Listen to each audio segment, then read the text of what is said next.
Welcome to Green Building Supply. My name is Melanie. And I'm Aaron, and today we're going to talk about an eco-friendly replacement for your household caulk. Some people like the Alex Plus. It's very common. You use this around windows, doors, trim, and molding. Usually you paint over it.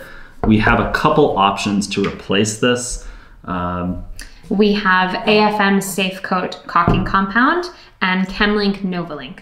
And they're virtually the same product. You would use them in the same application, again, like general all-purpose use.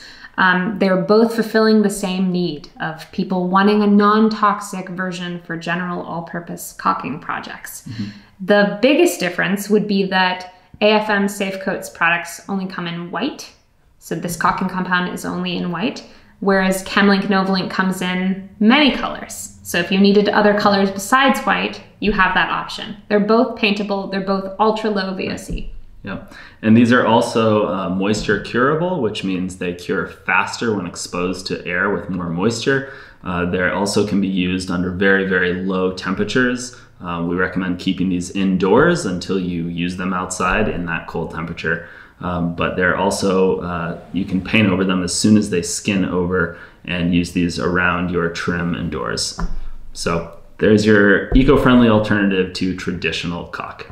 Thanks for watching.